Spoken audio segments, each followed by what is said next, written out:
What if a near-death experience didn't just show someone the afterlife, but handed them a blueprint for the end of the world?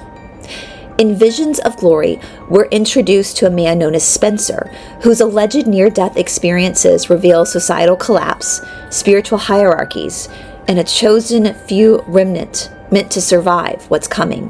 But here's the glaring problem. Spencer's experiences don't resemble most documented near-death experiences, which are brief, non-doctrinal, and centered on peace and humility. Instead, Spencer's experiences are long, repetitive, highly detailed, and deeply tied to Mormon end times theology. These visions don't dissolve identity, they assign it. These visions don't reduce fear, they organize it. And when spiritual experiences stop offering personal meaning and start issuing warnings, roles, and insider knowledge, they become something else entirely. In this show, we're not going to be asking whether Spencer was lying. Instead, we're going to be asking how visionary experiences, especially within Mormon culture, can transform into systems of fear, authority, and obedience. Because according to Visions of Glory, the most powerful visions aren't the ones that show you heaven. No, instead, they're the ones that tell you who gets to survive the future.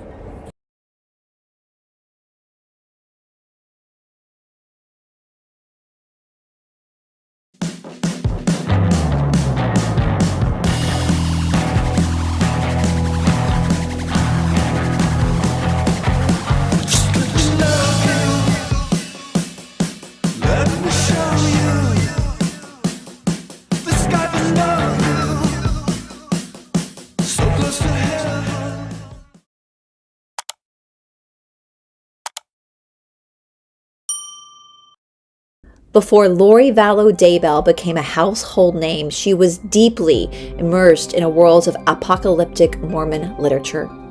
Books about near-death experiences, end-time warnings, and chosen groups meant to survive what was coming. One of those books was Visions of Glory.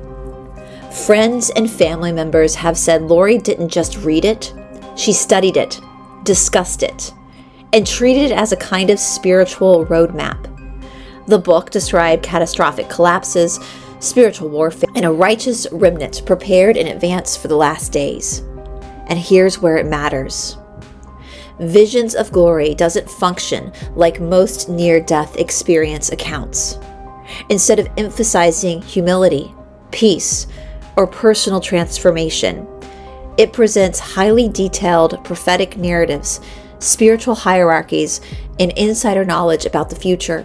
In Lori's case, those ideas didn't exist in isolation.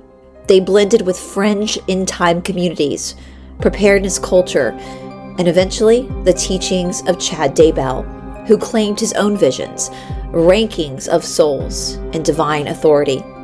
Today, this episode is about understanding how apocalyptic narratives, when taken literally and reinforced socially, can reshape belief, identity, and moral reasoning, especially in cultures already comfortable with revelation and end-time expectations. Because sometimes the most dangerous beliefs don't start with violence. They start with certainty. Before we talk about this book, beliefs, ideologies, or conspiracies, it's important to pause and acknowledge the real human cost at the center of this story. Charles Vallow, Tylee Ryan, Joshua J.J. Vallow, and Tammy Daybell. They were not symbols. They were not spiritual obstacles.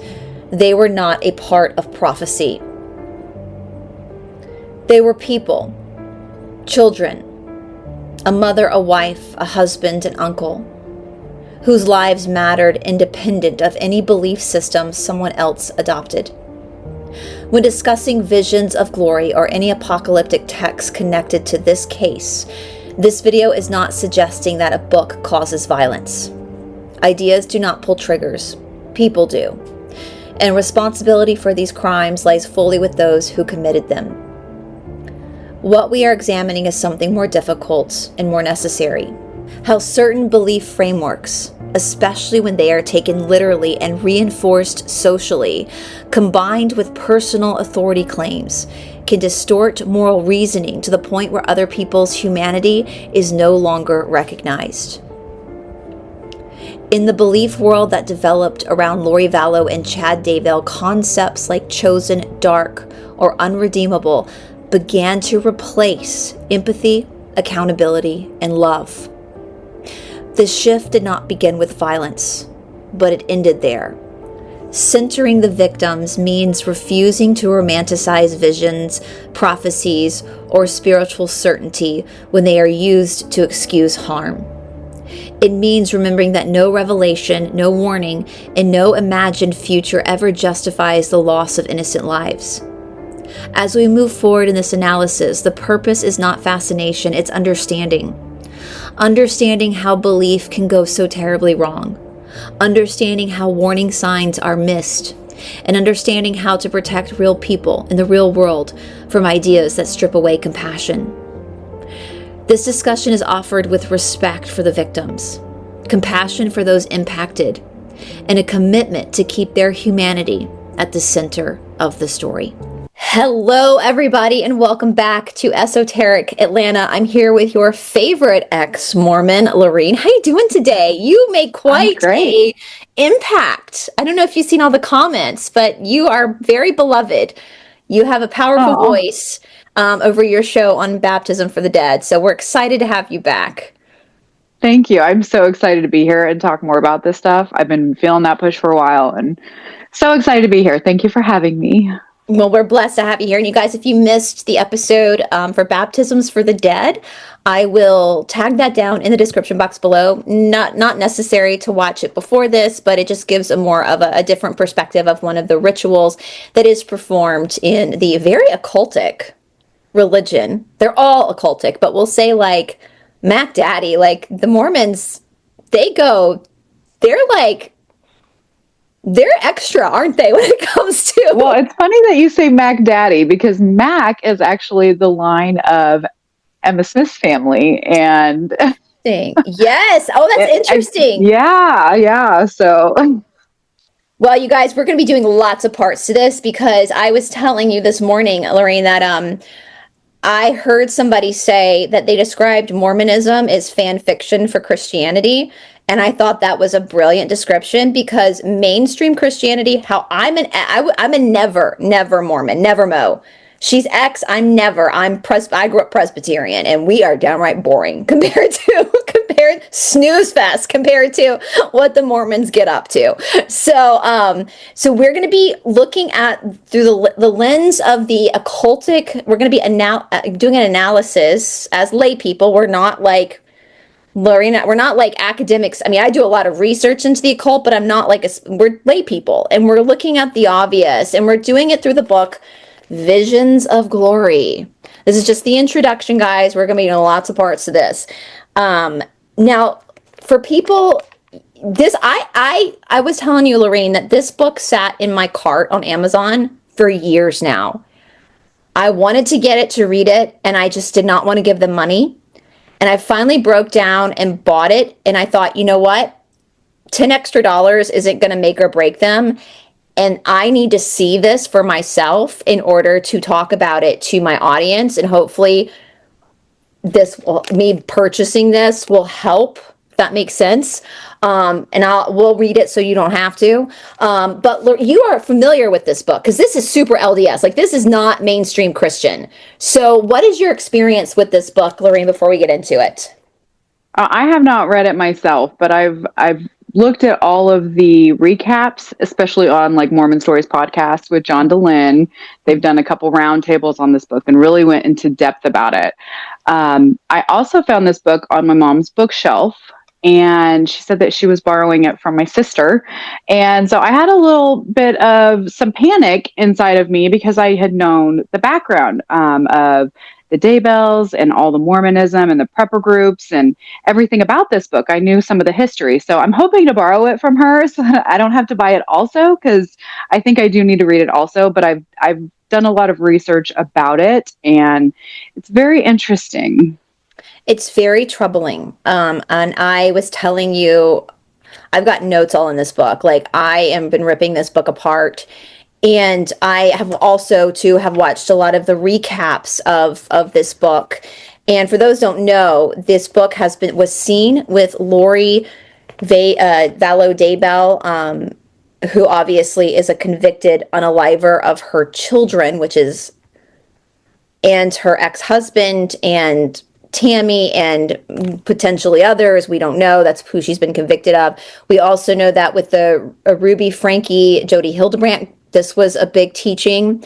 It's big in, again, this is written by Mormon, and it really focuses on end of time prophecies. And before we get into it, maybe we're so used to, Lorraine, seeing Latter-day Saint churches, but it's literally in the title. Like, this is a death cult. Absolutely. Absolutely. Everything is about when you die and you make it to the celestial kingdom and being with your family in the afterlife. The family, they say that the family means so much here. And there is a song that actually is families can be together forever, but can is the main word there that it hinges on. You have to be able to make it to the celestial kingdom to get there. And if you don't follow or subscribe to those guidelines here on earth, a lot of times you're not with your family even here on earth. So it is a death cult, and it's all about the afterlife and making it to the celestial kingdom. Absolutely. It's and I was saying too, like even in mainstream Christianity, which is how I was raised and most of our audience was raised, I want to, we are aware of the apocalypse. We are aware of this revelation at the end of the Bible, but it's not, and sometimes preachers might talk about it, but it's not like our people might make comments like the signs are here, but it's not a focal point of mainstream Christianity. It's not talked about. But in Latter-day Saints, like latter day, that's what this means. That they have been waiting. I wrote down my first thing on my notes. I wrote down Mormons have been waiting for the end of the world since the early 1800s. So we have a pressure cooker. Mm-hmm. Almost 200 years now. When was it? I mean, when did Joseph kick the bucket? When was he ex-nayed? It was in the 1830s that he had found the church. I believe 1840s is when he was killed, I believe. Yeah. Sorry, I'm not supposed to say that word. You're fine. You're fine. I think we're good enough into it. In Nauvoo, I mean, Joseph Smith, listen, I told you, like, Hollywood, you're missing if you told the real story of Joseph Smith, it would be a blockbuster. Like, it is a wild story. It's a very fascinating story. Not a great guy. It's very interesting that they got into Brigham Young with American Primeval, but they haven't touched Joseph Smith. That's very interesting. I think with Brigham Young, like if you had to pick between Joseph Smith and Brigham Young, you're going to pick Joseph Smith. Like, even though Joseph Smith, and they're both evil, like he's not as like Brigham Young was freaking. Mountains Meadows Massacre. If you don't know about that, then you really should go do your history, because that was horrific. And he really pushed. We know Joseph started the polygamy thing, but like I feel like Brigham Young really pushed it. And so, but nonetheless, like this whole religion, very wealthy, billions of dollars, very American religion, started with the promise of the end times and the promise of being the chosen few, which we already know from the law of one that automatically puts you into service to self, which is negative polarity, because there's a hierarchy in heaven, us versus them. That's all, or for lack of a better word, demonic. Now, I know that's hard for people to hear who have been a part of this religion, but literally all religions, and that's one thing I wanted to point out too. I meant to say this in the beginning. I got a lot of comments. I know I got a lot of new viewers. Welcome. Where I did not talk a lot about the mainstream Christian church. Only thing I did was compare it. I'm comparing it for my audience who've never been Mormon, to help them understand some of the template. That's why I'm comparing it. And also, I know, and Lorraine's been with us for a while, I've got more than enough videos dragging the mainstream Christian church, don't I? Like, it's the Yes, Mormons who are bad. we are only picking on the Mormons because I'm an ex-Mormon. And technically I'm not even an ex-Mormon. I'm still on the books. I'm still on the rolls. Girl. So technically I'm still a member. I just don't go. Well, it's we're just going to break it all down, and it's easier for me to do Western based, even though I wasn't raised Mormon. There are parts of the theology I can't understand because its foundation is biblical. So, it's there are so I, because I got comments like, you're not talking, what about the Christian church or the Presbyterian or whatever church? And I'm like, oh, I've already talked about them. Like, they're not free, but we're focusing on the Mormons now. I also wanted to answer a question I got in the comments section about the Mormon baptisms. In the opening, I said that Jesus in the Bible condemned baptisms for the dead. And somebody asked me, well, I thought you didn't, Jesus means tell Satan. Well, yeah, but the reason why I referenced back to Jesus in the Bible is because it's the Church of Jesus Christ of Latter-day Saints. And so we have double speak here, which the Mormons, we talked about this morning, we weren't recording. We're going to see that in this book. The Mormons do a lot of double speak. They contradict themselves a lot. And so that is a symptom. And a lot of religions do contradictory things, but Mormons are very smart people. And so sometimes the gaslighting gets very eloquent. It's not as blatant. So I brought up the fact that Jesus condemned baptisms for the dead because it blatantly contradicts what the Church of Jesus Christ of Latter-day Saints is doing. Right? That's all. I like to say it's nefarious. You were a little gentler with your wording, but I think it's nefarious. I think the people at the top know what they're doing, and us little lay members at the bottom have no idea. And that's exactly the way they want it. Absolutely. That's why I'm here talking about it. And we also want to talk, another thing I want to bring up too that might be different from mainstream Christianity. Now, in mainstream Christianity, we grew up talking a lot about prophets from the Old Testament.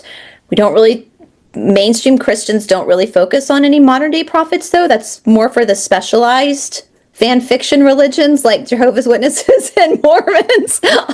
Your run-of-the-mill Baptist isn't going to really talk about a prophet unless it's referring to someone from like the Old Testament. But with prophecies, prophets in this, we also have this difference where the LDS Church was founded on a vision of Joseph Smith. Correct? Yes, and they have not had very many visions since then. We don't see the prophets today. They have prophets today, but you don't see them prophesying very much. You did see the last one come on screen and say, you need to get one of these back in 2020. So they are very much involved in the mainstream pharmaceuticals, and it is all about mainstream everything for them. Even though they try to say, be in the world, not of it. They really, that's another doublespeak. They're right there doing both sides. We even saw it when Utah became a state, in 1896 or something like that. It had to denounce polygamy, but it's doublespeak, right? Because we still know that in doctrine that a man has to have 3 wives. It's still there. So again, we have this doublespeak. And so that besides you guys have lots of books, we only have the Bible. You guys have Book of Mormon, Doctrine, Pearl of Great Price. There is a library. You guys accessorize. I brought you a present. Here it is. Actually, this is the Holy Bible, Book of Mormon. You've got the Doctrine and Covenants and the Pearl of Great Price. So this was y'all. It is very thick. There is a lot of information here. I've got it all noted up. I've even got my little name on it for whenever I was baptized. This is everything. Everything is in this book. That we just have the Bible. The Mormons they have the accessories, guys. They have magical underwear. They have temples. We just have pantyhose in our church. That's it. So the Mormons, they accessorize. They have a lot of these. So in that regard, when something like Visions of Glory is written, a lot of people in the Mormon faith kind of treat this like scripture. And it's easy to see why that would happen, because in mainstream Christianity, we're taught that the Bible is really the only scripture. That's it. But when you already have a religion that has all these extra accessories, what's one more? Yeah, and it's founded on visions, and they do encourage that to a certain extent, that everybody should have visions of their own as long as it's in line with what they say. Yes.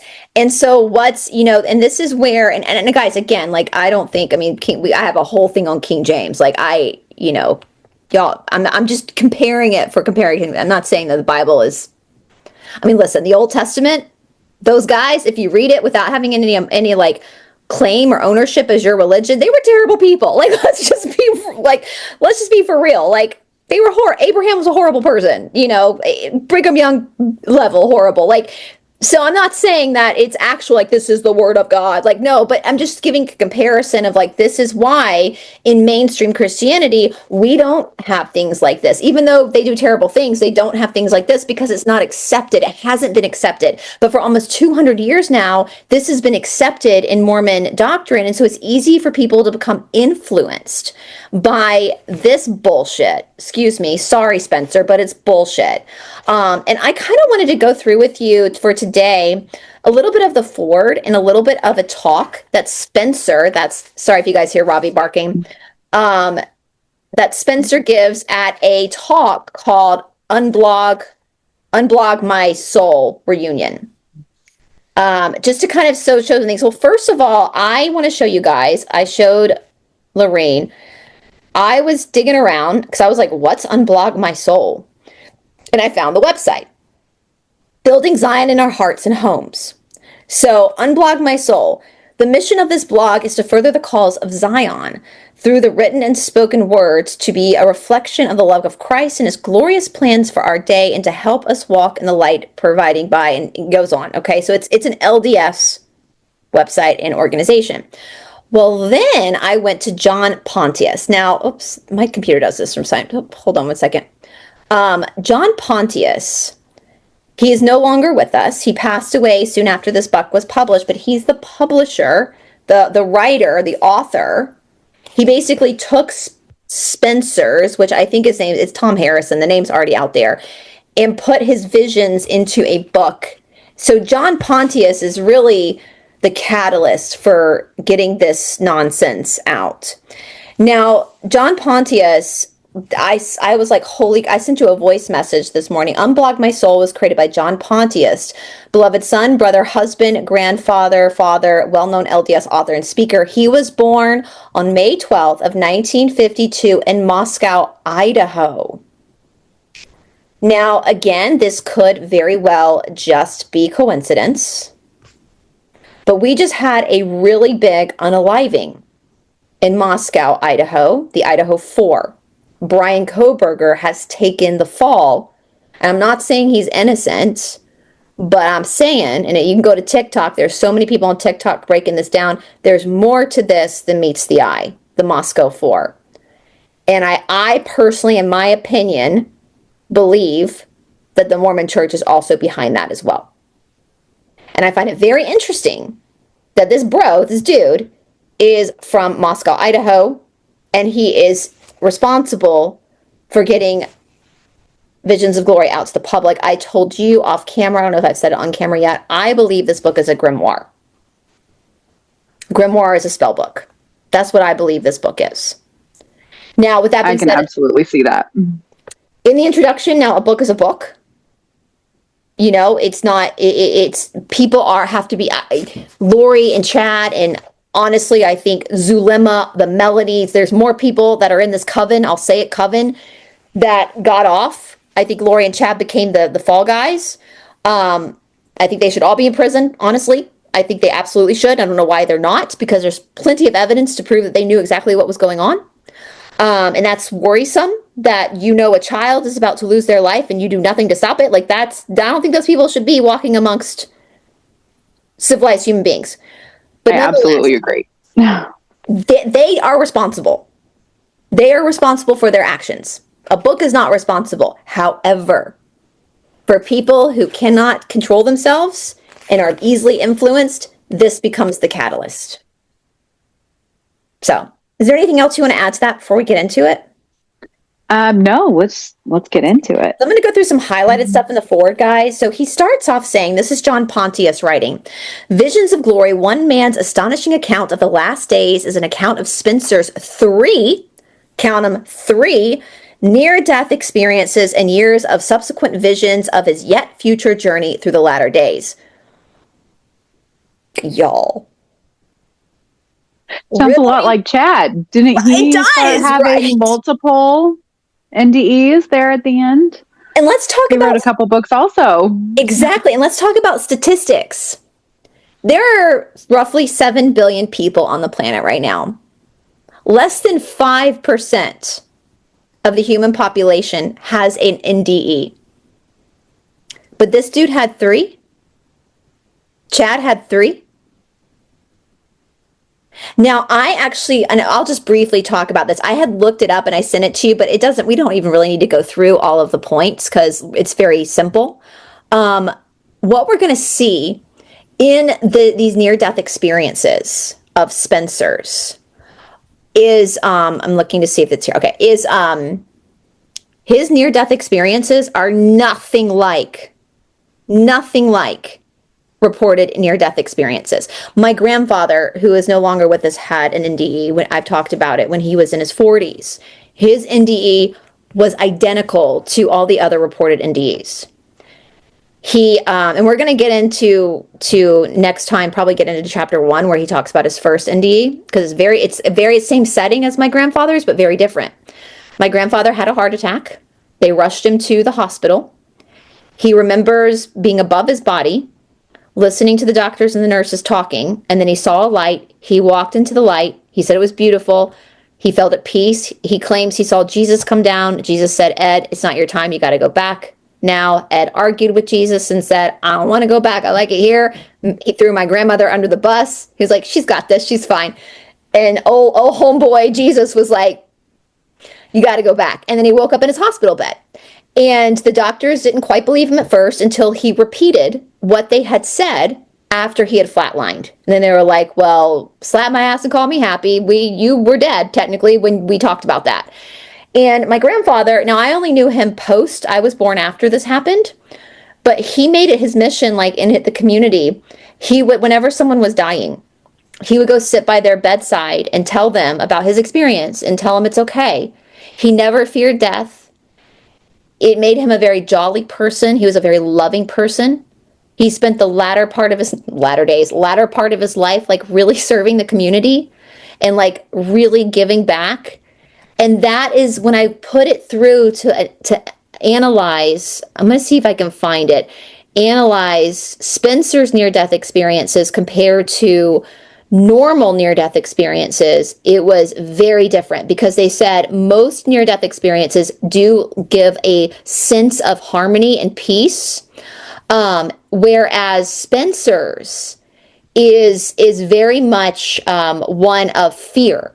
And let me see here. Oh, here, I think I found it. Let me look here quickly. Is there anything you want to add to that? Well, it's all about fear.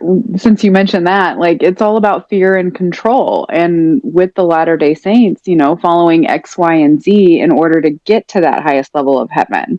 So there's so much to this and so many layers, which is why you said this is going to be part 1. There's going to be many parts. I actually put it into Chat GPT. I said, how are Spencer Vision of Glory's near-death experience different from the normal near-death experiences? In Visions of Glory, John Pontius describes the visions from a man called Spencer.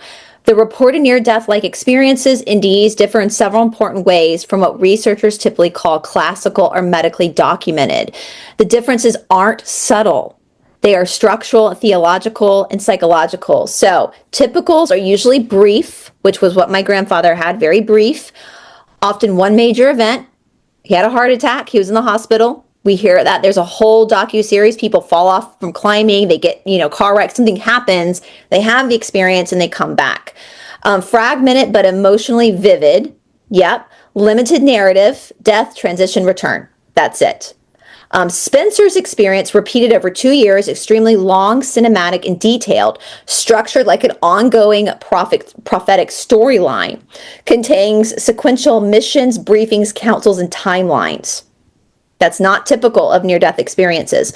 Level of doctrinal, how it's specifically, typical NDEs, largely non-denominational.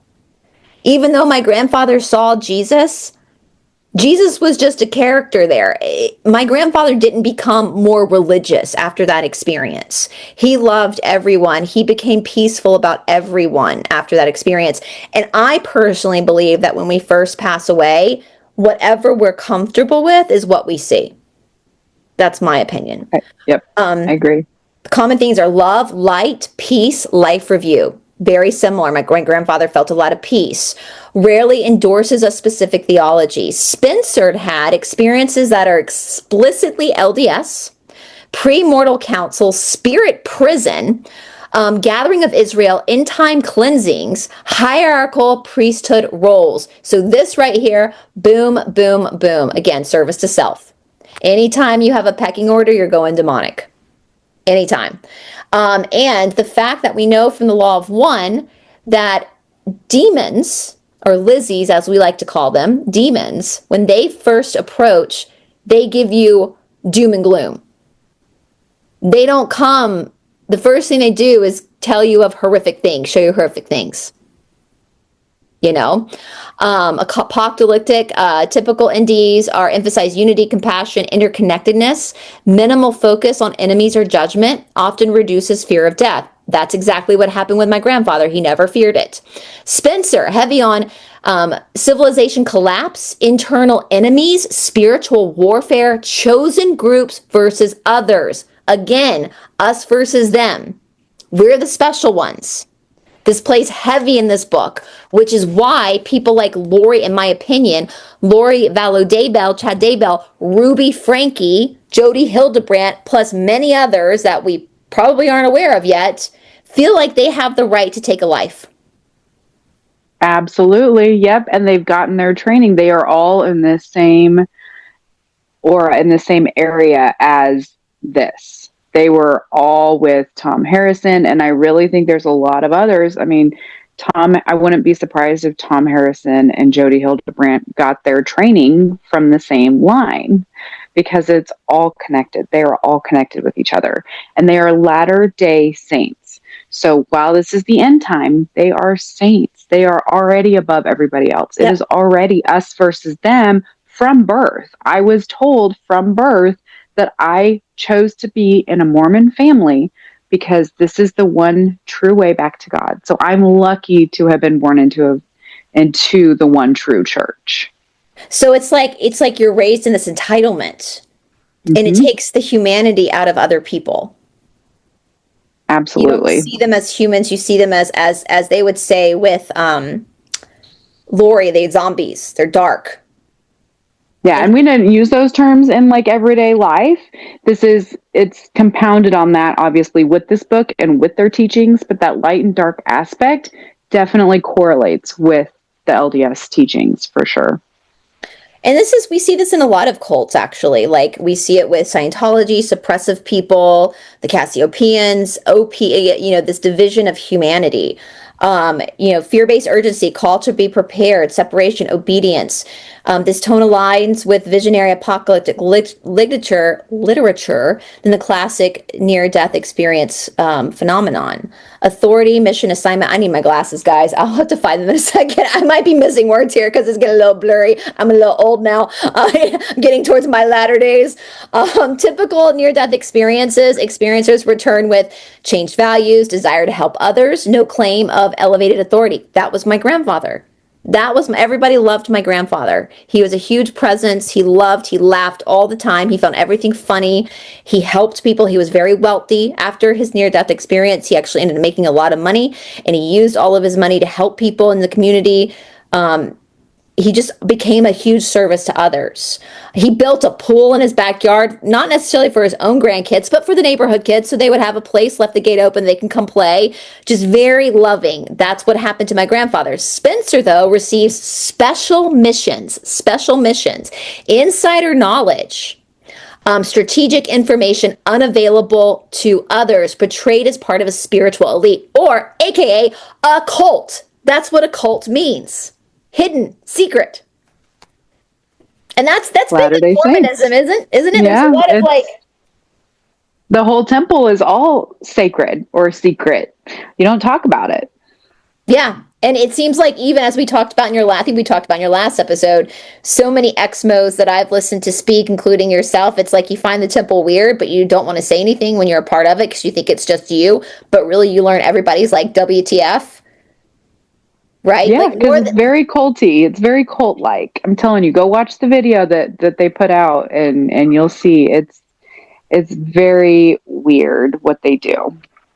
more people than most, I feel like, are feeling that in their gut something is off. But because it is a culture, because you have the celestial kingdom with your parents, there's such the stakes are so high that people just shut Right. up and go along with it. Well, and it's all ego based. You are who you are in the afterlife. So this is not just an avatar for this life. This is who you are in the afterlife. So I'm Lorene and I want to be with my 7 siblings and my parents. And this is where it also gets very confusing because then you have divorces and you have mixed families, blended families, and people don't know where they're going to go in the afterlife and they don't really even know how to explain it. So they throw in a lot of thought stopping techniques to make you not think any further than just believe us, this is what's going to happen, and you want to make sure you're with your family, right? If you're not with your family, you're going to be miserable in outer darkness all by yourself. And you're going to cause so much people pain for missing it. I Mm-hmm. was laughing this morning. We were talking about the Book of Mormon, the musical. And that's one of my favorite songs, Just Believe, because Mormons just believe. Like, you just shut up and believe. It's a great musical if you guys haven't seen it. It's really pretty accurate to, It's Mormonism. pretty hilarious. It's Yes, go for a hilarious. good laugh. It is, and it's fantastic. So relationship to ego and identity, as we're saying, typical NDEs, ego dissolution, loss of personal importance, humility increases, which, as we know from the ancient East, we talked about this morning, the class at Fusion Body Studio, Prakriti and Purusha, nature and the soul. Who you are in your body is your Prakriti. It's not forever. Your soul, though, is what's forever, and your soul is not your body. It's not you.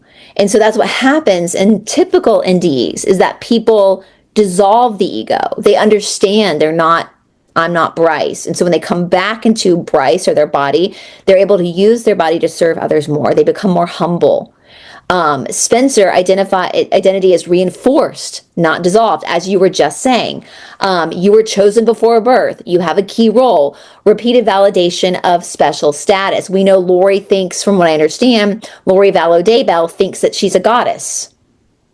And therefore, how could a goddess get this wrong, right? Like, she And has translated. She's a translated being, so she has been ascended above us earthly beings. I was going to ask you, actually underline that, translated, because we don't see that in typical Christian churches. So that is what translated means? You're like a step above human? Like you've already been through all of your sins. From what I understand and what I remember, it's kind of like Jesus coming back to Mm. life. He Like a came back resurrection. as, yes, yeah. So And I always thought that resurrection was going to happen like when the world ends, everybody's going to die, and we're all going to come back if we're worthy and we're able, and we'll come back into our bodies. And we'll have that 10,000-year reign or whatever of peace and everything. Um, Now that I'm learning about transhumanism and all of that kind of stuff, I'm questioning exactly, like, maybe that's what they tell the lay people, but they actually mean something else on the deeper levels of that. probably. And Mhm. it's funny because I was laughing with you. We were chit-chatting about this episode, and I was like, because I have so much study in like Eastern philosophy too, and I was like, they can't manipulate. I mean, there's corruption, obviously, in East. There's corruption in all religions, but it's different because they can't manipulate people in the East because they understand Prakriti and Purusha, so they're like, like you can't really, like, the whole point is different. So, but in all Christianity, there's a huge emphasis on the resurrection of the body, and I believe resurrection happens within the soul in life. Like, you have that when you have the ego death, and you have that awakening of I'm a soul, I'm not my body. I think that is what the real teachings of Yahshua were. I mean, even in the Gospel of Didymus, Thomas, they asked teacher, like, where is heaven? And Jesus is like, if heaven was in the sea, fish would get there first. If it was in the sky, the birds would get there first. No, my brothers, heaven's within you. Like it's within. It's not an exterior ego. And I'm like, how did not just Mormonism, but like how did all the Christian church get this wrong? Like he literally tells you, even in the canonized Bible. So it's in the canonized Bible and in the missing books of the Bible that heaven is a spiritual state. It's not a physical state. And all the churches. But they want us to believe it's physical to keep us in our ego and not to have that realization. And to be afraid that we're going to get left behind. I mean, hello, guys, when I was a kid, the Protestant church promoted that book series, Left Behind, about terrifying people about the apocalypse. You know, like, it's, you better get in order. You better follow the elites. Do what we say. It doesn't matter if you think this ritual is weird. You better do it or you're going to get an outer darkness or left behind. It's control. It's authoritative control, which is demonic. It's all demonic. Right? Yep. And they don't have free agency. And that was a big thing with that kind of severed a relationship with me and one of my sisters, is that she was saying one of the greatest things that we have here in life is free agency. Well, they don't have free agency. If you are Mormon, you are not acting in your own free will. You are doing the prescribed narrative, and they will fight me on that tooth and nail, but I will fight right back and say this is absolute control. If you are under coercive control, which I think a lot of religions put people under coercive control, then you don't have free agency. Right. Look at the fight model. Exactly, which we're going to get to.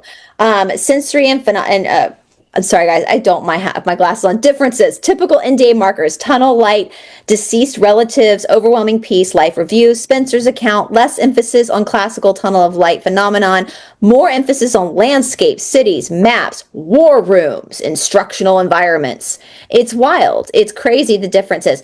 I think, let's go all the way down to the bottom line. So mainstream near-death experience research would classify Spencer's experience as visionary religious experiences, apocalyptic prophetic visions, or an altered state of spiritual narratives, not a classic near-death experience as studied in medicine or psychology.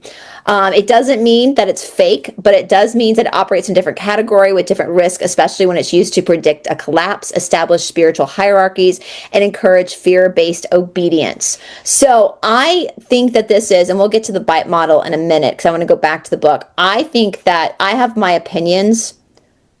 Actually, let's talk about it now before we get into it. In the beginning. So let me go through some of the highlighted stuff forward, okay? So Spencer is a lifelong member. Spencer, the guy, Thomas, that's his, Tom Harrison, that's the guy, the anonymous, he didn't say anonymous for very long. Spencer is a lifelong member of the Church of Jesus Christ of Latter-day Saints. He presently served as an ordnance worker in the temple, and he has served as a bishop, a high council, a stake position, and many other callings. He presently serves on a general advisory board for the church and holds 3 advanced degrees. So what is a general advisory board? Is that a big deal? That's kind of an interesting term. It's not one that the lay familiar would necessarily be as familiar with, but the stake presidency stood out. Did you say stake? Yeah, he was a stake and a bishop, and he was on the high council. Yeah. So the bishop is over the ward, like we talked about last time, and then above that, you've got the stake. So like Kansas City area would be, there's a stake over the whole multiple cities. And so if he was in the stake presidency, he would have been pretty high up. From there, you go like to the area 70. So you have at the very tippy top, you have the top 3, the prophet and then his counselors. And then you have the quorum of the 12 and the quorum of the 70. And then down from there, you have area 70s. So there's even more, like it's so structural. It's very, very military. Structural. It sounds very military too. And the fact that you said war rooms really like caught my ear because of what we were talking about. We literally haven't had time to really look and see. I haven't had time to look and see what happened, but with Venezuela that just happened today. Yeah. It's all about war. Yeah. It's there's a lot of fuel right now to make Latter-day Saints believe the apocalypse is upon us. Now, I'm going to put my conspiracy hat on. I think the apocalypse already happened. Like, I think we're in the Gog and Magog. That's just my opinion. I could be wrong. But I sent you a link. I follow this really funny history podcast because I love history. Because history ain't nothing but gossip, y'all. It's just gossip. That's all it is. So that's why I love history. It's petty. It's petty. And I have a couple of people I really like. And I was listening to this really hysterical professor of medieval history, and she did a whole show on like the medieval view of the apocalypse. And I sent you a link because I'm like, this is literally, we've seen this phenomenon over and over and over and over again. And any timeline, there's going to be fuel because Revelation, the book of Revelation, is so fucking weird. It's so like, I think John was probably on shrooms or something. Like he dropped some acid. I don't know. Sounds like a bad trip. That we don't. There's a whole rabbit hole to go down with that. Yes. I mean, I'm like, you can make this work. Like, it's like everyone gets so big and Nostradamus, and I'm like, you look at some of Nostradamus's prophecies, I'm like, I can see where you would think this is, but we can also make it work here. Like, it's so obscure that you can kind of fit it in anywhere you want, which is the problem, right? Because people do, and they have, and that was happening in the Middle Ages, and that's what the Mormon Church is doing. So there's lots of fuel to say, hey, look, this could be in from the sign. But with that fuel in books like this, it gives people more authority than they actually have when it comes to the boundaries of others. Anyway, so he goes on to say that Spencer has died 4 times, including being stillborn. And I literally wrote in the side guys, I said, get the fuck out of here. I underlined, I said, get the fuck out of here. I was born. My heart stopped when I was in the process of being born. You don't see me writing books like this. Like, get the fuck out of here. Like, how many of us had a traumatic birth?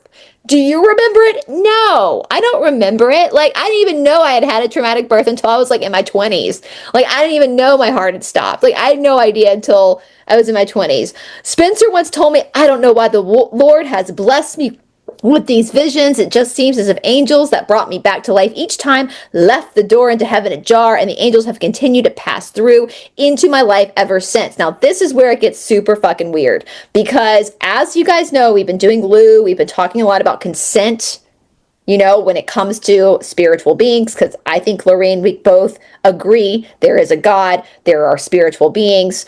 I just don't think any of the religions really understand, except for maybe the elite, and they're using it in a negative way, because demons are spiritual too.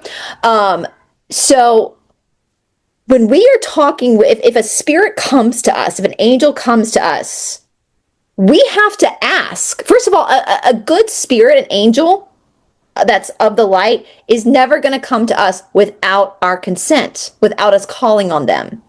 So I marked so much in this book. It's like, you talk about the Holy Spirit. How do you know? You're not asking whether this is good or bad.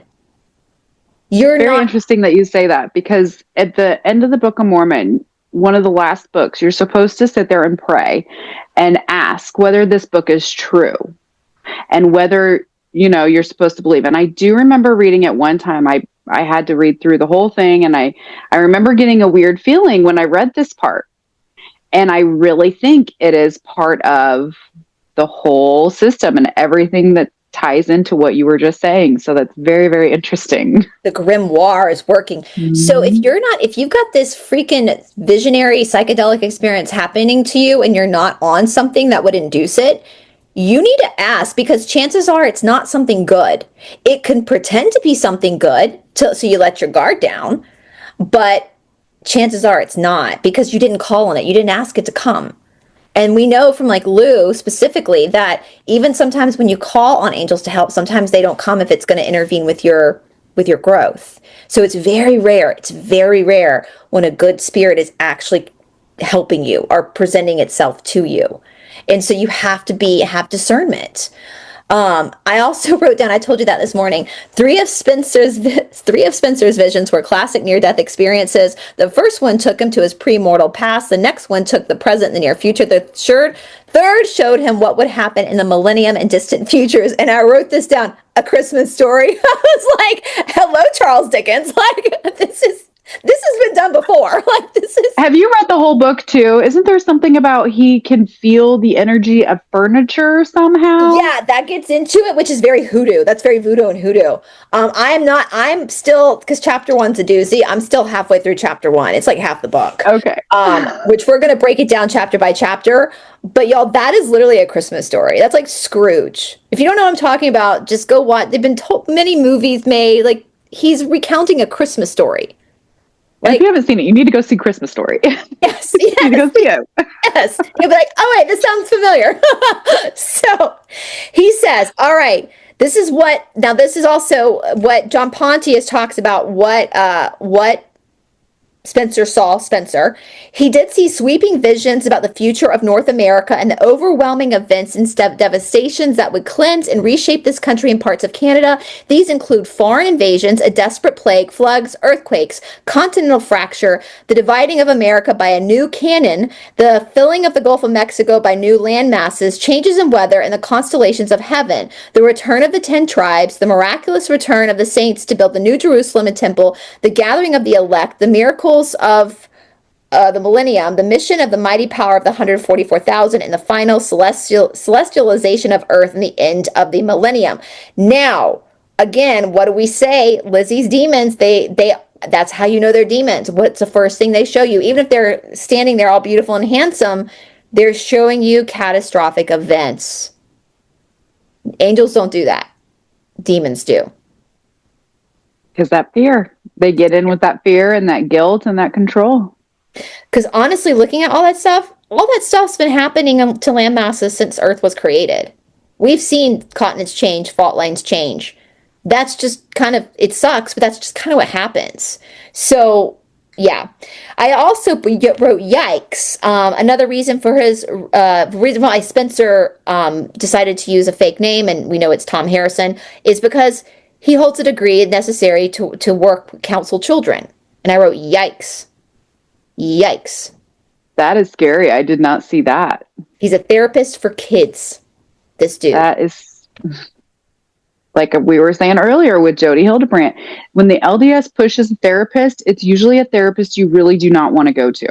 Right. Unfortunately, it pushes you more into their control.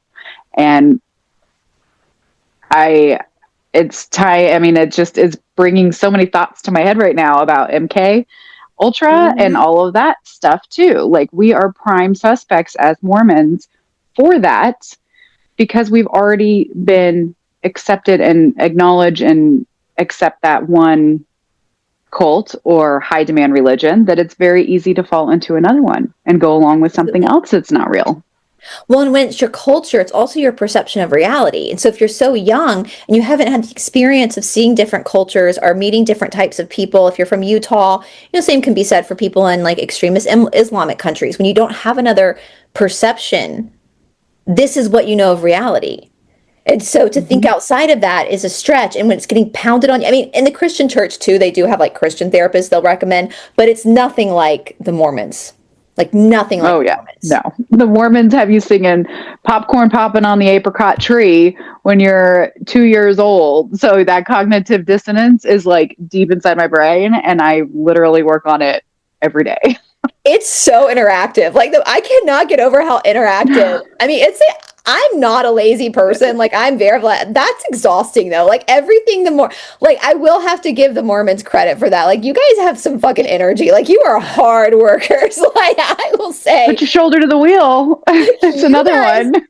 Like you guys do have some like skills when it comes to like maintaining your work ethic. Cause holy shit. Like, and you had school on top of it, sports if you're a kid, your job, and then all this stuff my goodness gracious. And then all the plastic surgery on top of that. Like you guys I need y'all to come organize my life, because we have the same hours in the day and I don't know how you're doing it. So that's how you find so many followers that are Mormon, because they are just little workaholics. Like I know where I get my workaholic nature from. It's being raised Mormon.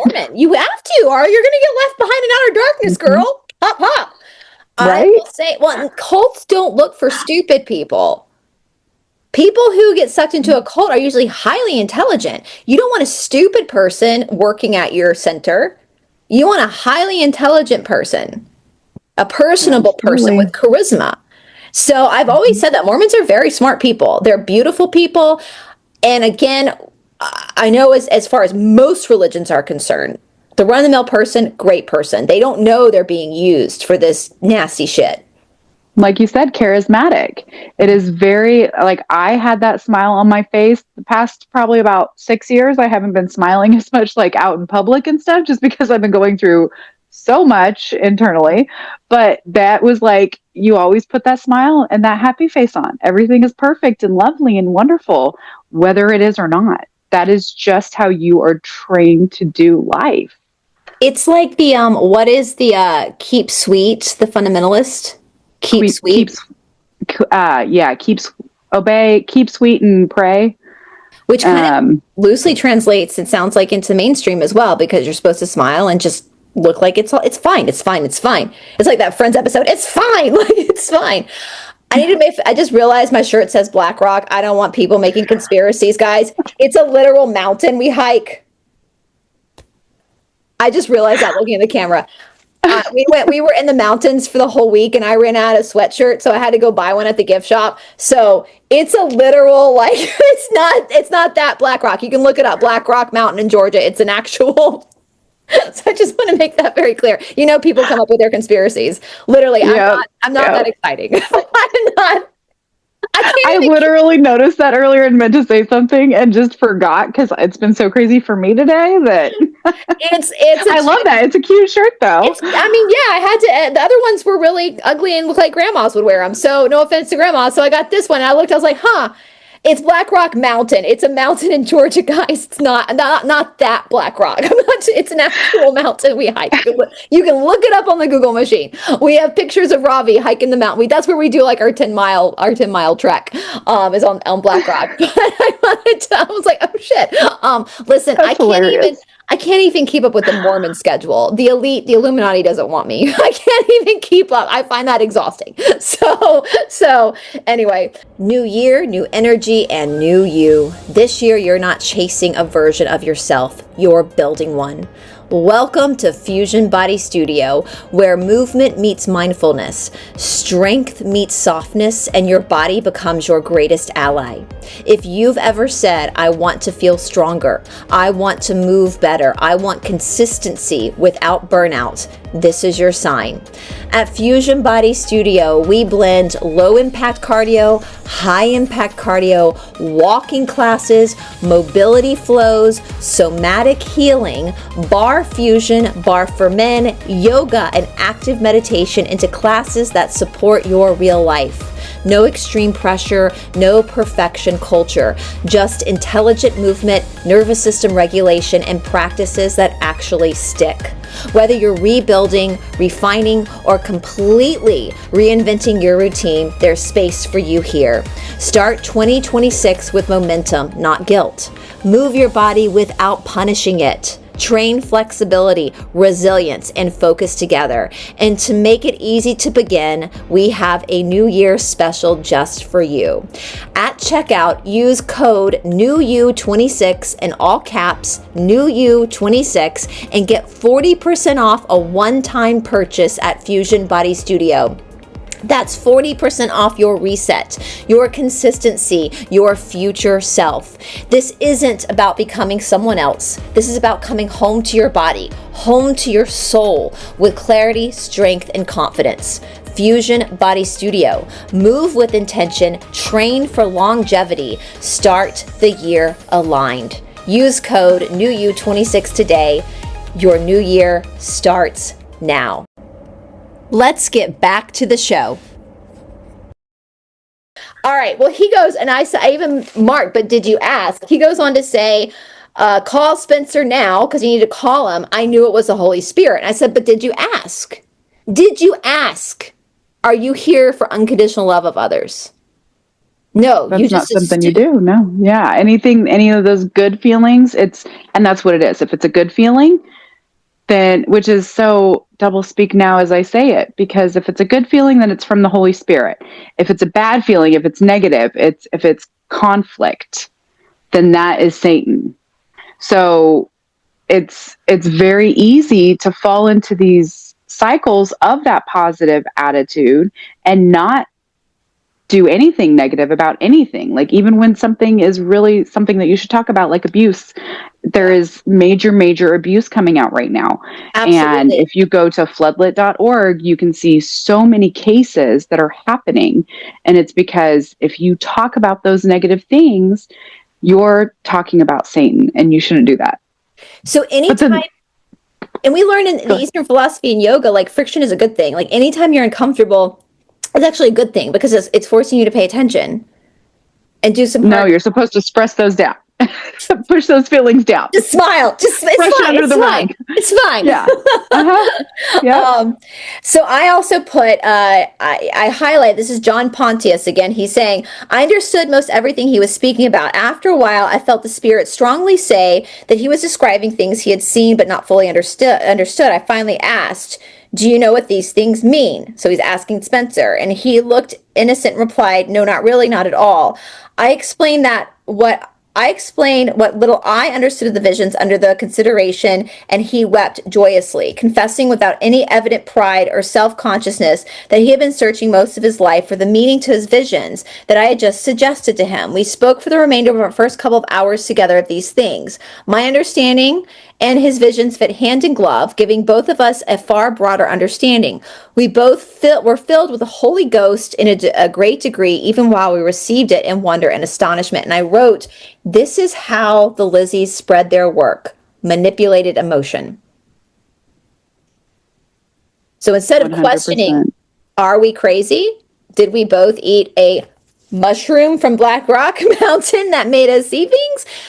No, it's almost like that what's it called when two people have the same psychosis, like the same, there's a phenomenon where it can like rub off on somebody, and that's how Lizzie's work. Because you want to feel special. Who doesn't want to be like the Messiah? Who doesn't want to be like, yes, my birth was totally planned and I'm special?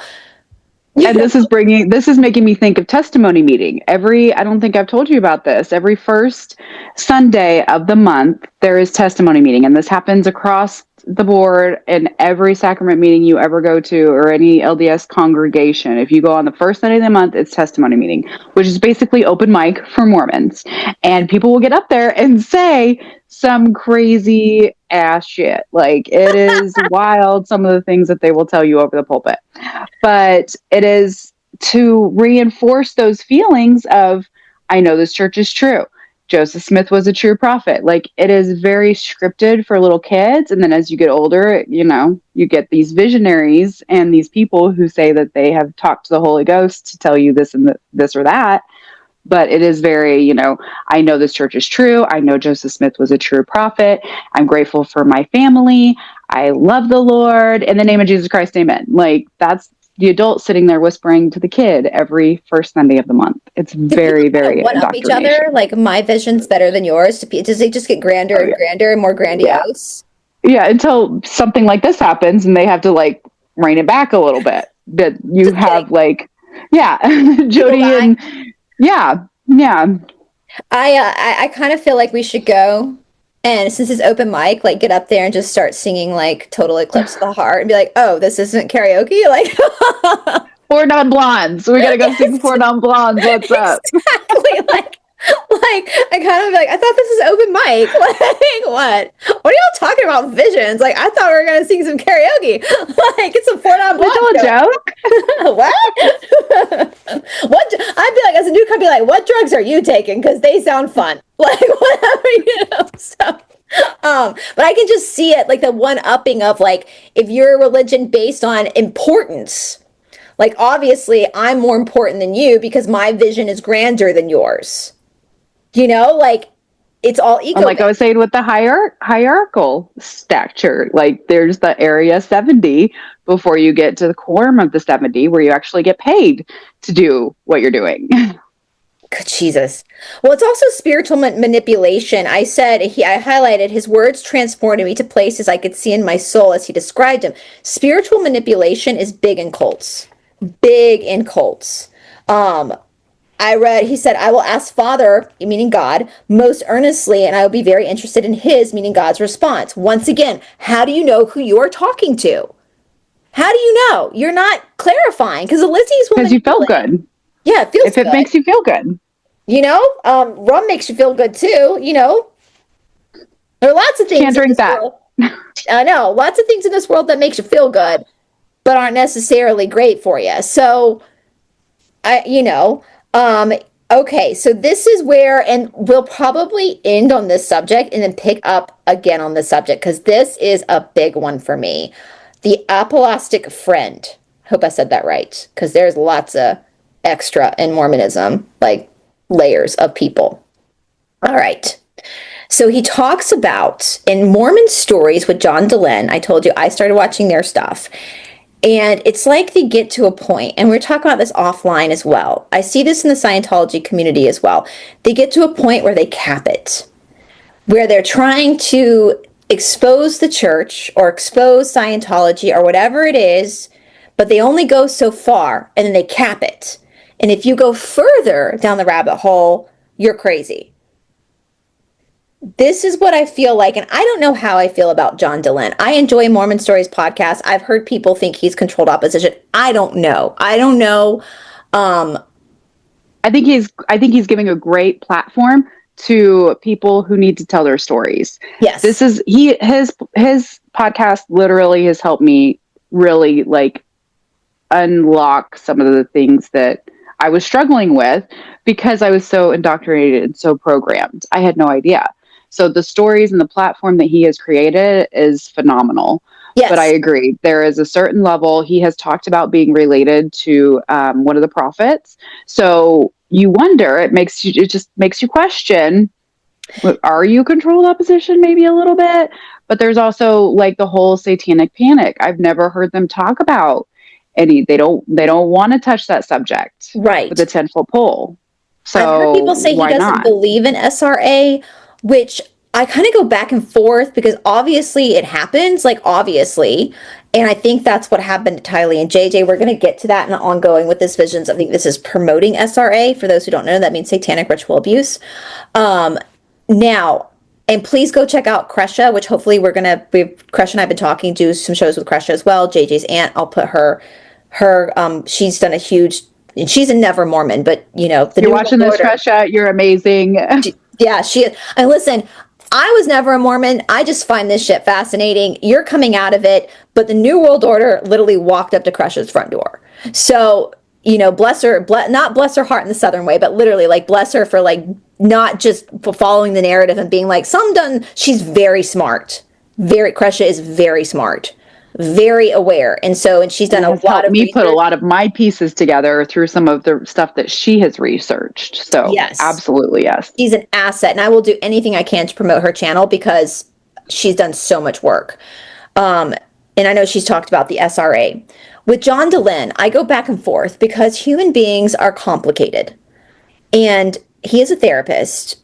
He is an ex-Mormon. I think if I had to guess, he might argue he's probably still, even though he's an ex-Mormon, he knows it's all bullshit. I think he's still going through his own decoding. I watch him. Yeah, I watch him on Facebook too. And he has a Substack now and just posted something about still being more like he wishes that he could still go to church.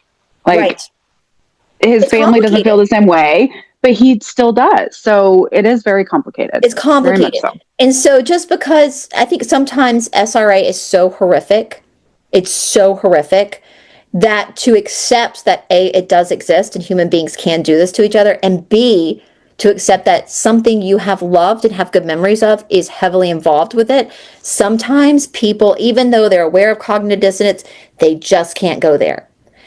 And I respect that because mental health is very important. And I do think John Dehlin has done an incredible service to others to help other people like you not feel so alone and have their feelings validated. And so with that respect, he might not be controlled. He might just be struggling with his own deculting, but he still could. I don't know. I just don't know. I'm willing. I like him. What I see from him, he seems like a cool guy. I like him from what I see. Don't know him personally. But I would just say with Mormon Stories, like listen to the episodes and just have an open mind that it could just be his own struggles. And especially if you know your ancestors were heavily involved in this, like there could be a lot of internal strife. And sometimes maybe it's easier to believe in the best versus the worst. But nonetheless, in their conversation about this book, and one of them, they talked about the section that I've basically highlighted the whole thing. And I believe, let me just read from this. So this is Spencer speaking. One of my assignments for the church has taken me to the church office building in Salt Lake City. I met the various general authorities and have come to know and love them personally. Over the years, I have become good friends with one of the members of the Quorum of the 12.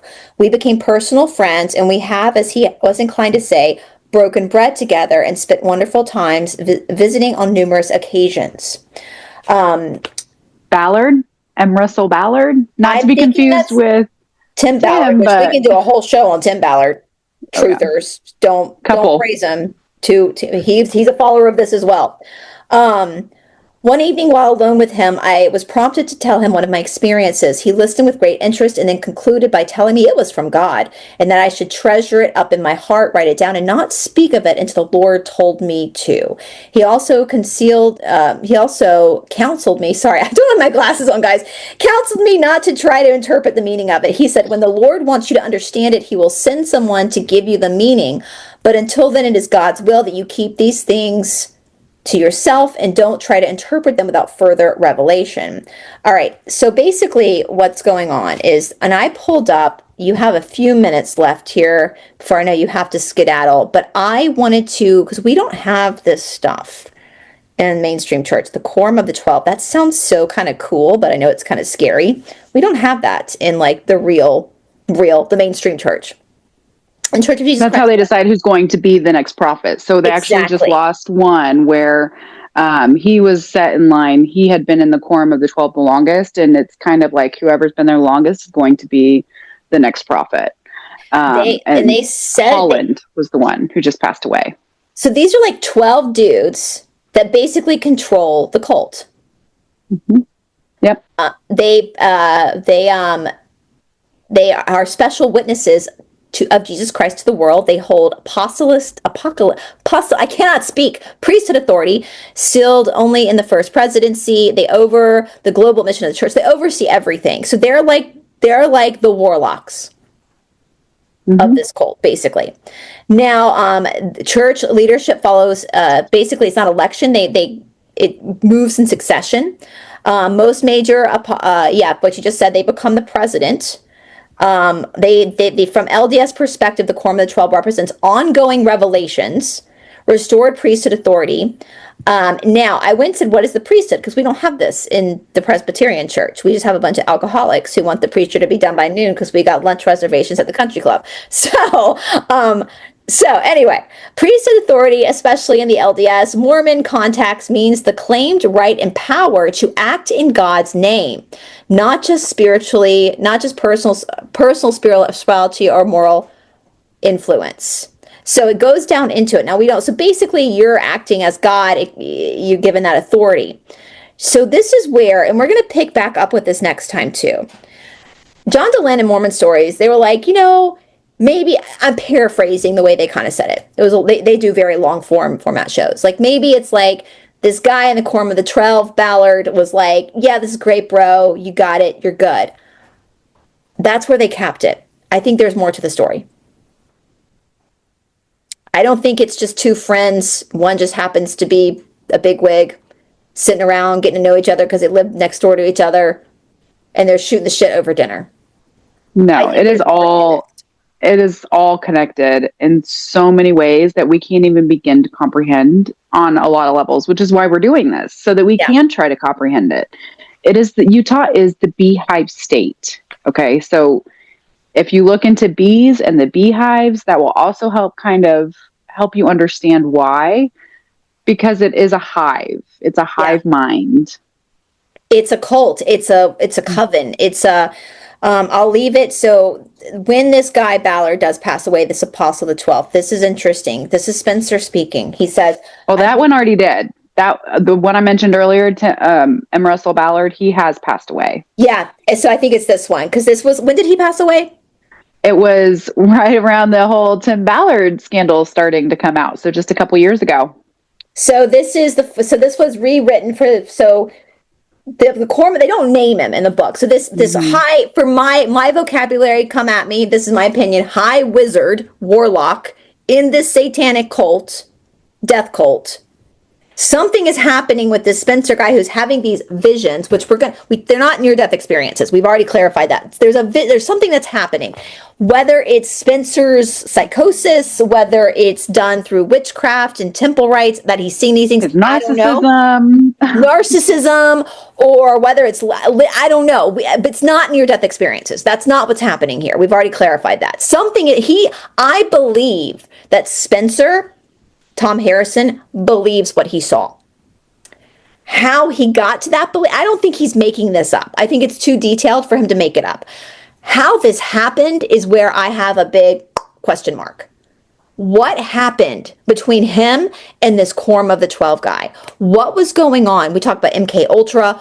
What we know from Asia Rain, other people who were high up in this occultic work of Mormonism, that there is stuff happening behind the scenes that even high up Mormons don't even really know about. And the fact that this little Joe Schmo guy who is a bishop, stake president, but he's having dinners and there's something about this. That's where I'm heading.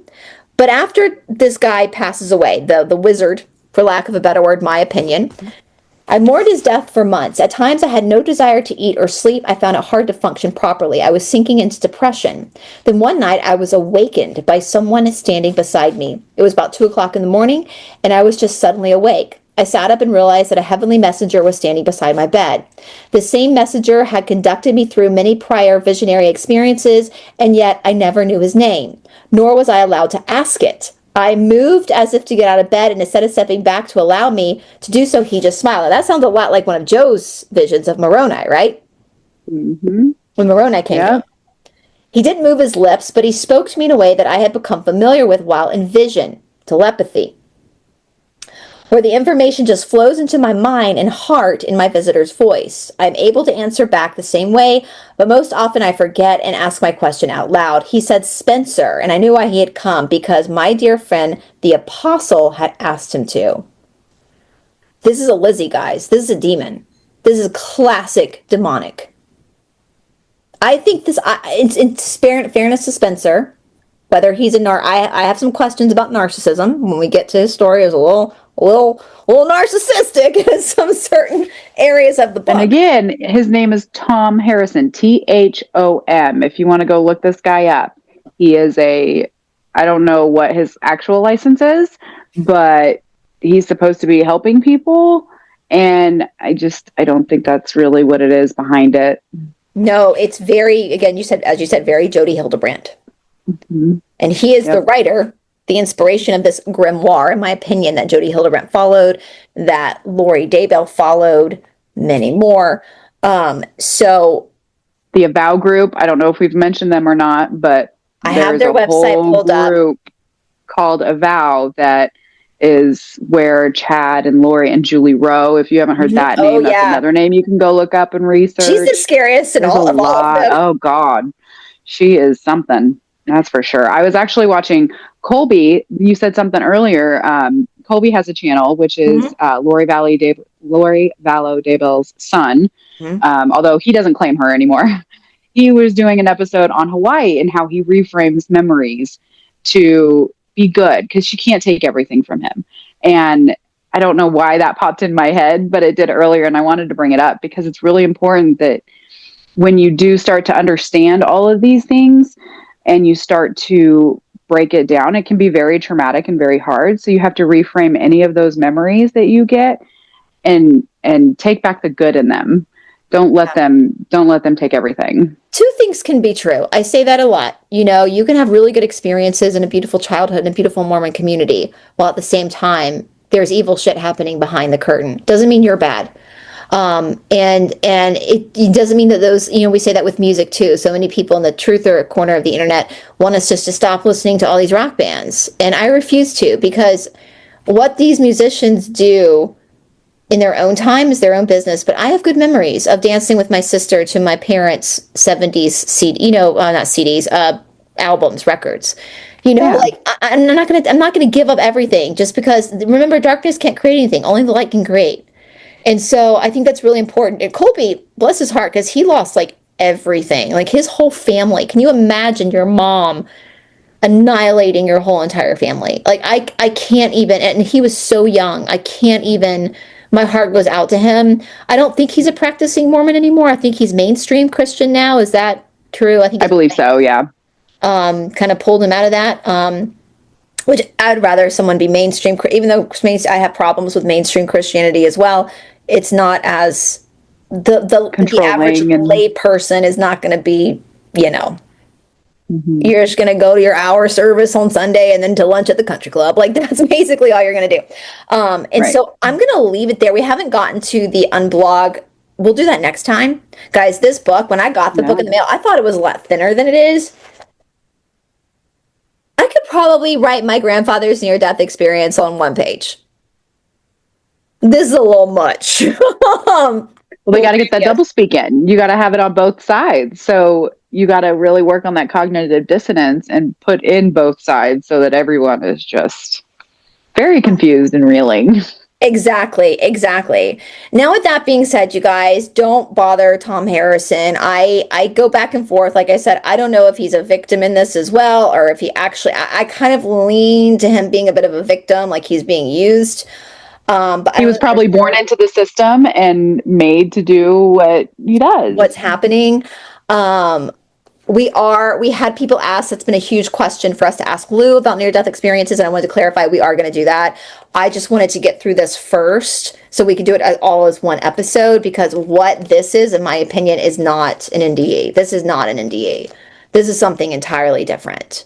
And how interesting, like you said, Chad Daybell, Lori, all of a sudden, all these people that get heavily transfixed on this book, all of a sudden, they've had all these visions and experiences as well. It doesn't work that way.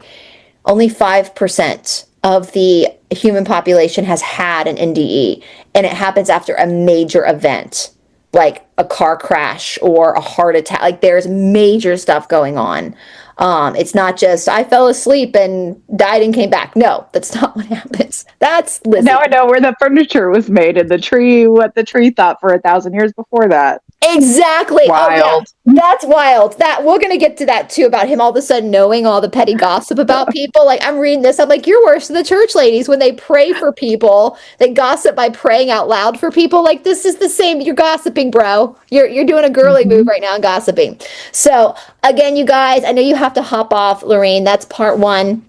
Again, I know this is hard for Mormons, but I feel like we've even just like scratched the surface, though. We haven't even gotten into anything yet. I know I've got so many more notes. I've sent you so many more outlines, but we're gonna talk to Avow as well, because we're gonna kind of tiptoe around this. There's a lot of Mormonism in the Truther movement. And I've been saying for a long time, my seeking suspicion is that the Truther movement is controlled opposition and is coming from the same cult. And I said that to you off camera, and I was very relieved when you agreed with me. I thought, oh, good, I'm not crazy. And we're going to kind of talk about that too, and why this prepper movement. It's okay to be prepared, but the prepper movement is so dangerous, and this is why. Human life is valuable. We don't have the authority to say somebody is dark or white or black or dark soul or zombie, or we don't have that authority. If somebody's pissing you off, just remove yourself from them. Do not take their life. You do not have that authority to do that. So anyway, all right, well, I'm gonna let you go. Take care of your family, girl. And thank you guys for watching. And when you open up your channel, we're gonna get you promoted. And yeah, Kresha, if you're watching this, girl, we're super excited about talking with you. And yeah. All right, you guys, be good people. Thank you. Be good people, and we'll see you soon. Bye, everybody.